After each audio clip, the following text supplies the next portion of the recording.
अस्सलाम वालेकुम व्यूअर्स। शुरू करते हैं इंग्लिश की पार्ट 1 की बुक 1 उसका तीसरा लेसन डार्क देवा एंड गोल्डन नाइट। इससे पहले कि हम इस लेसन का तर्जमा शुरू करें और बाकायदा मैं इसको रीड करना शुरू करूं, तो पहले बात करते हैं इसके मेन कैरेक्टर्स की। कौन कौन से कैरेक्टर्स इसमें पार्टिसिपेट करते हैं और इस कहानी का ओवरव्यू जो है वो मैं आपके सामने पेश करता हूँ। डार्क देवा एंड गोल्डन नाइट, इसको लिखा है रे ब्रैडबेरी ने। तो इसके जो मेन कैरेक्टर्स हैं वो हैं बिटरिंग फैमिली। बिटरिंग फैमिली जो है ये अमेरिकन फैमिली है। ये लोग अमेरिका से रॉकेट में बैठ के मरीख पे जाते हैं और इनके साथ बहुत सारे और भी दूसरे लोग होते हैं। और चूँकि इनका मकसद होता है कि ज़मीन एक अनसेफ जगह है, यहाँ पे कभी भी एटम बमों के हमले हो सकते हैं और तमाम बनी नौ इंसान यहाँ मर सकते हैं और बाकी सब कुछ तबाह हो सकता है। तो इस चीज़ से ये घबरा के ये लोग रॉकेट पे बैठ के मरीख पे चले जाते हैं।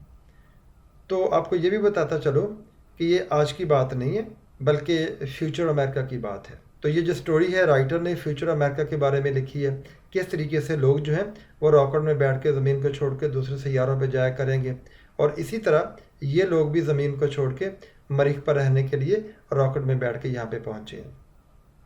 जबकि ये बिल्कुल इस बात से बेखबर होते हैं कि जो मरीख की सरजमीन है वो ज़मीनी लोगों के लिए नहीं है, ना ही वहाँ का माहौल, ना ही वहाँ का क्लाइमेट और ना ही वहाँ का एनवायरनमेंट। तो कुछ अरसे के बाद ये लोग हर लिहाज से तब्दील होना शुरू हो जाते हैं। इनकी आंखों के रंग चेंज हो जाते हैं, इनकी फिज़िक चेंज हो जाती है, यानी बॉडी स्ट्रक्चर इनका इंटायरली चेंज हो जाता है। और यहाँ तक ही नहीं बल्कि इनकी जो मेमोरी है ये भी वॉश अवे हो जाती है। ये भी इसमें जो पास्ट मेमोरीज़ हैं वो सारी ख़त्म हो जाती हैं और इंटायरली बिल्कुल ये चेंज हो जाते हैं।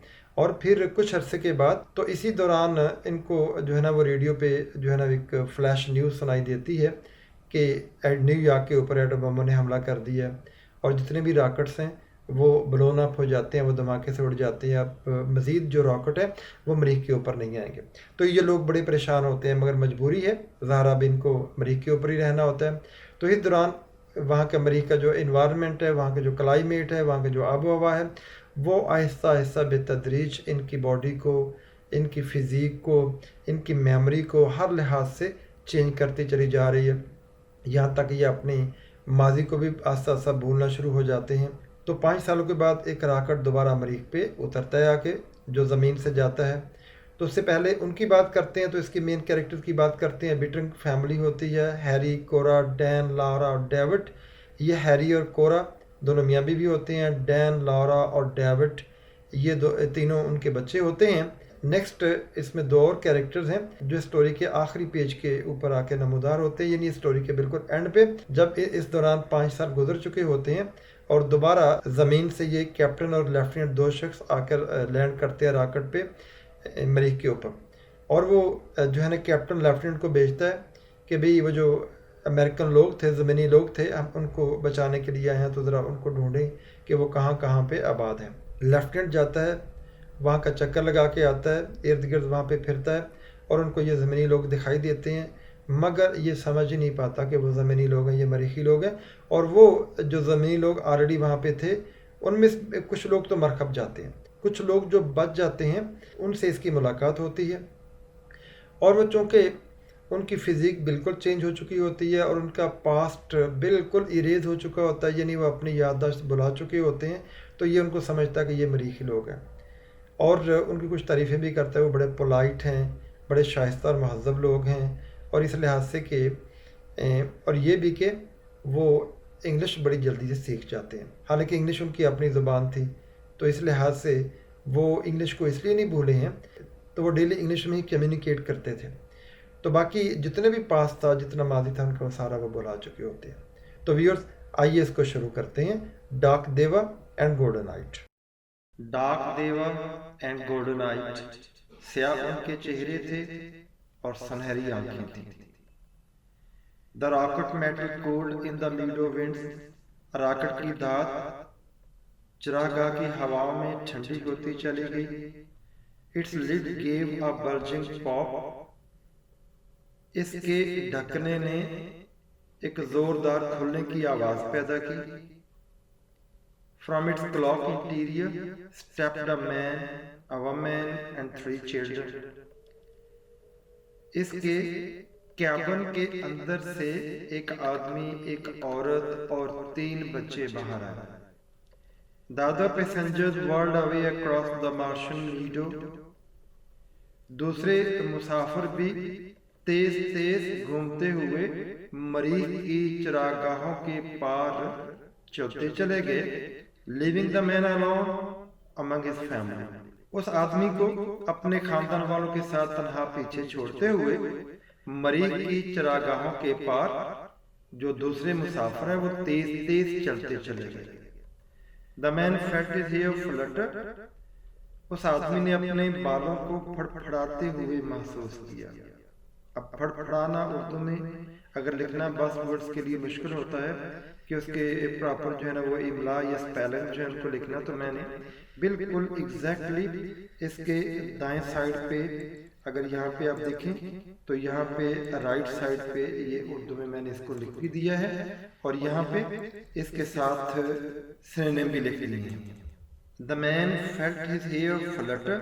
उस आदमी ने अपने बालों को फड़फड़ाता हुआ महसूस किया। And the tissues of his body draw tight. और उसके जिस्म के जो टिश्यूज हैं वो सख्त पड़ गए। As if he was standing at the centre of a vacuum. गोया के वो किसी खिला के मरकज में खड़ा हो। वैक्यूम कहते हैं खला को। तो टिश्यूज, ये बॉडी के जो टिश्यूज होते हैं इनको हम उर्दू में भी टिश्यूज ही कहेंगे। बहुत सारे इंग्लिश के ऐसे वर्ड्स हैं जिनको उर्दू में हम वैसे ही प्रोनाउंस करते हैं, वैसे ही उर्दू में भी वैसे सच वर्ड्स हैं, तो इसलिए यहाँ पे भी उनको हम टिश्यूज ही कहेंगे। पट्टे कह सकते हैं मगर जन उसके लिए लफ्ज़ मसल होता है। नेक्स्ट चलते हैं। His wife before him seemed almost to whirl away in smoke. उसके सामने उसकी बीवी यूं लगता था कि वो धुआं की मानिंद घूम रही है। The children's small seeds might at any instant be sown to all the Martian climes.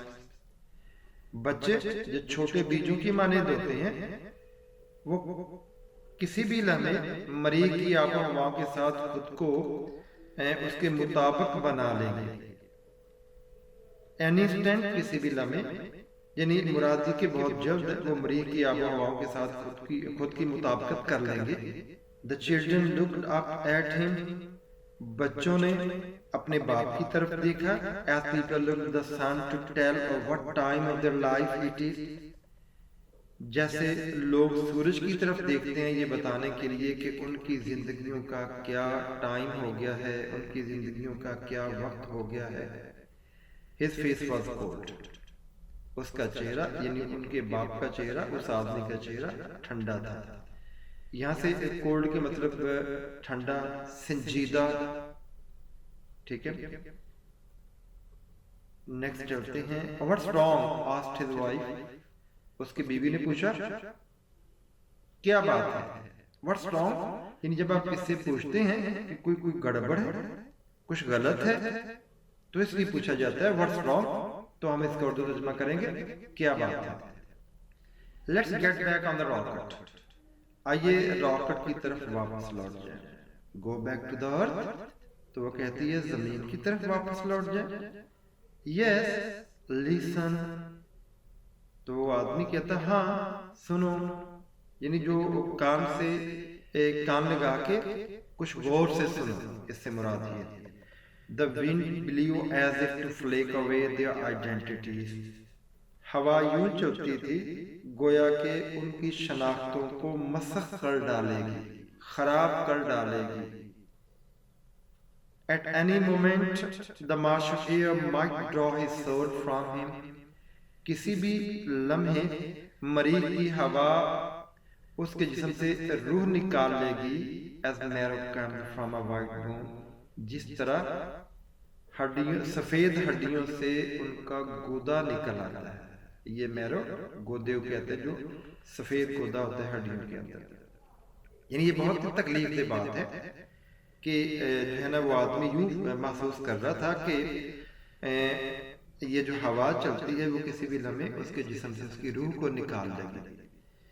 इसका मतलब ये है कि बिल्कुल वहाँ का माहौल जो है ना वो अनसूटेबल था अर्थली पीपल के लिए, क्योंकि वो मरीख पे थे, तो मरीख के जो क्लाइमेट है, वहाँ की जो आबो हवा है, वो ज़मीनी इंसानों के लिए बिल्कुल मुख्तलिफ और उनके माहौल से बिल्कुल मुताबिकत नहीं रखती है। तो इसलिए वो ये फील कर रहा था वहाँ की क्लाइमेट को देखते हुए और वहाँ की हवा को महसूस करते हुए। नेक्स्ट चलते हैं। He felt submerged in a chemical, वो आदमी एक कीमियाई मादे में खुद को घुलता हुआ महसूस कर रहा था। That could dissolve his intellect and burn away his past, जो उसकी जहानत को ख़त्म कर डालेगी और उसके मादी को जला डालेगी। चलिए जी नेक्स्ट पैराग्राफ की तरफ चलते हैं। They looked at the Martian hills at that time had worn with crushing pressure of years. उन लोगों ने, यानी वो जो फैमिली थी, उन्होंने मरीख की पहाड़ियों की तरफ देखा जिन्हें वक़्त के तबाह कुन दबाव ने खस्ता हाल बना दिया था, जिन्हें सालों के तबाह करता वक़्त के दबाव ने खस्ता हाल बना दिया था। They saw the old cities, उन्होंने पुराने शहरों की तरफ देखा। Lost in their meadows, जो अपनी चरागाहों में गुम हो गए थे। Lying like children delicate bones among the blowing lakes of grass, जो घास के ऊपर, यहाँ पे लेक्स ऑफ ग्रास से मुराद है ग्रास की झीलें, मुराद है कि बहुत ज्यादा खित्ते पे फैले हुए घास के ऊपर तेज चलते हुए हवा में जैसे बच्चों की नर्म नाजुक हड्डियां पड़ी हुई होती। तो ऐसे उन चरागाहों में वो पुराने शहरों को उन्होंने देखा। चिन up Harry said his wife, उसकी बीवी ने कहा, हैरी हिम्मत करो, चिन अप, हिम्मत करना। अब यहाँ पे देखें, ये यहाँ पे मैं नंबर 3 लगाया हुआ है, ये देखें आप बच्चे, आप जो भी देख रहे हैं व्यूअर्स यहाँ पे, तो यहाँ पे भी मैंने बिल्कुल इसके सामने ये नंबर 3 यहाँ पे लगाया हुआ है। तो इसका मतलब ये है कि ये जो चीनत है इसका सिनोनिम ये बिल्कुल इसके सामने नंबर 3, टेक करेज, हिम्मत करना। और ये उर्दू में भी इसका मानी मैंने यहाँ पे लिखा हुआ है, हिम्मत करना।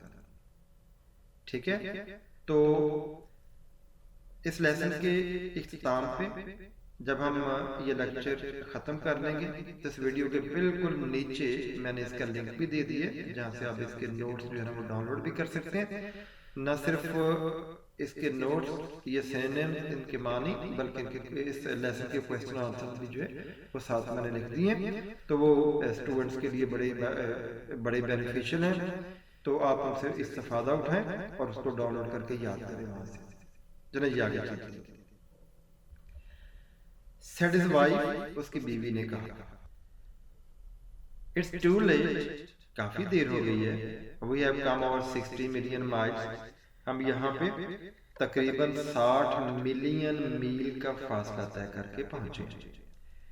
The children with the yellow hair hollered at the deep dome of the Martian sky, वो बच्चे अपने पीले बालों के साथ, या वो बच्चे अपने पीले पीले बालों के साथ मरीख के आसमान के गहरे गुंबद के नीचे चिल्लाए, शोर बुलंद किया।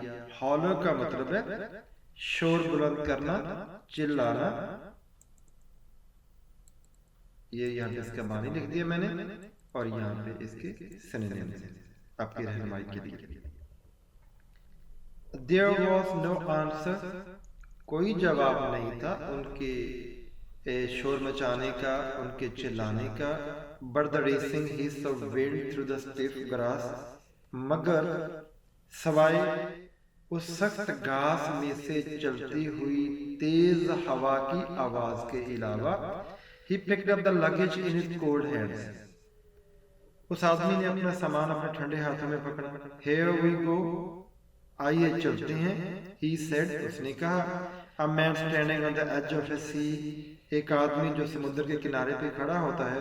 Ready to wade in and be drowned, वो उसमें सफर के लिए तैयार और डूबने के लिए तैयार। दे वॉक्ड इनटू टाउन, वो पैदल चलते हुए शहर गए। Their names were Bittering, Harry and his wife Cora, Dan, Laura and David. उनके नाम थे बीटरिंग, यानी ये फैमिली का नाम है, बीटरिंग फैमिली थी। हैरी उस आदमी का नाम था, एंड हिज वाइफ कोरा, और उसकी बीवी का नाम कोरा। डैन, लारा एंड डेविड, ये उनके बच्चों के नाम। They built a small white cottage, उन्होंने एक छोटी सी सफेद झोंपड़ी बनाई, यानी एक छोटा सा सफेद घर बनाया सफेद रंग का। And ate good breakfast there, और वहां पे अच्छे अच्छे नाश्ते किए। अब इस लाइन से मुराद ये है कि ये शबो रोज अब वहां उस घर में इन्होंने गुजारना शुरू कर दिए। But the fear was never gone, मगर उनका खौफ कभी ना गया।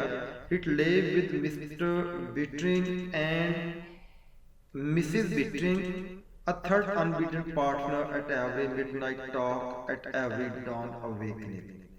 ये खौफ मिस्टर और मिसेस बिटरिंग के दरमियान में रहा। ये मिसेस बिटरिंग कोई, ये जो कोरा है, यानी बिटरिंग की, ये बिटरिंग हैरी, क्योंकि वो बिटरिंग फैमिली है, तो यहाँ से मुराद मिसेस हैरी।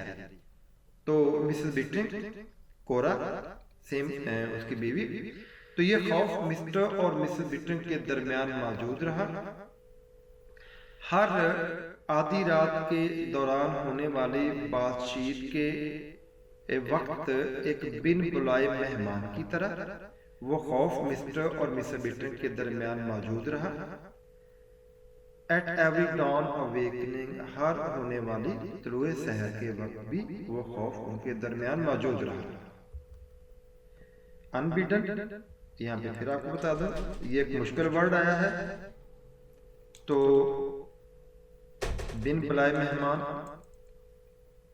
इसका मानी है उर्दू में। और अनइनवाइटेड, ये जो है अनइनवाइटेड, ये उसका सिनोनिम है। नेक्स्ट आगे चलते हैं। I feel like a salt crystal, he said. अब स्टूडेंट देखें, ये इन्वर्टेड कॉमास जो लगाए हुए हैं, जो यहाँ पे आप इन्वर्टेड कॉमास देखते हैं, ये जो मेरे माउस में कुछ प्रॉब्लम है लगता है, ये इन्वर्टेड कॉमास, और ऐसे यहाँ पे इन्वर्टेड कॉमास, फिर ही सेड के बाद इन्वर्टेड कॉमास, इन्हें हम कोटेशन मार्क्स भी कहते हैं। ठीक है, इस तरह इस पैराग्राफ के एंड पे यहाँ पे इन्वर्टेड कॉमास, ये जो इन्वर्टेड कॉमास हैं, ये सिग्निफाई करते हैं कोटेशन को, किसी की कही हुई बात, तो ये किसी की कही हुई बात को एज सच कोट करना इन्वर्टेड कॉमास के दरमियान, ये इसको कोटेशन कहते हैं। कि किसी कही हुई बात को एज सच वैसे ही लिख देना जो किसी के मुंह से निकली हो, जो किसी ने कही हो, तो ये इन्वर्टेड कॉमास के दरमियान हम इसको लिखते हैं। I feel like salt crystal, he said. तो हैरी ने कहा, मैं नमक की डली की मानिंद खुद को महसूस कर रहा हूं। ही सेड, उसने कहा। इन अ माउंटेन स्ट्रीम, जो वो नमक की डली एक पहाड़ से आती हुई नदी में पड़ी होती है। बीइंग वॉश्ड अवे, जो खत्म होती जा रही है, यानी पानी उसमें से गुजरता है और वो ऐसा ऐसा ऐसा खत्म होती जा रही है। तो वह कहता है, मैं खुद को उस नमक की डली की मानिंद महसूस करता हूँ। वी डोंट बिलोंग हियर, हम यहाँ के रहने वाले लोग नहीं हैं। वी आर पीपल, हम जमीनी लोग हैं। दिस इज मार्स, ये मरीख है। It was meant for the Martian, ये मरीखी लोगों के लिए था। फॉर हेवन सेक कोरा, कोरा खुदा के लिए। Let's buy ticket for home, घर वापस जाने के लिए टिकटें खरीदें। चूंकि यहाँ पे जो टिकट का जिक्र उसने किया है, ये फ्यूचर अमेरिका की बात हो रही है कि जब लोग इतने एडवांस हो जाएंगे कि वो अपनी जो है ना आउटिंग के लिए या रहने के लिए वो ज़मीन से मरीख पे जाया करेंगे और रॉकेट उनको लेके जाया करेंगे। और ज़ाहिर है ये रॉकेट जो है वो पेमेंट के एवज, पैसों के एवज उनको वहाँ पे लेके जाया करेगा। तो ये टिकट सर्किट में जो है ना वो जाने के लिए या वहाँ पे पहुँचने के लिए, वापस आने के लिए जो है ना वो उनको टिकट खरीदना पड़ती हैं, जिसकी बिना पे वो रॉकेट पे बैठ के फिर वो जो है ना खलाई सफ़र कर सकते हैं। तो इसलिए ये कहता है कि कुरा खुदा के लिए आइए, हम टिकट खरीदें घर वापस जाने के लिए। But she only shook her head, मगर उसकी बीवी ने सिर्फ नहीं में सर हिला दिया। One day the atom bomb will fix the earth, एक दिन एटम बॉम्ब जमीन को तबाह कर डालेंगे। Then will be safe here, तब हम यहाँ पे महफूज रहेंगे। तो ये था पहला पेज। तो नेक्स्ट पेज की जो नेक्स्ट वीडियो है वो भी इसके साथ ही अपलोडेड है। तो ये इस को ख़त्म करने के बाद आप फिर अगला पेज है उसको पढ़ने के लिए नेक्स्ट वीडियो पे आइए।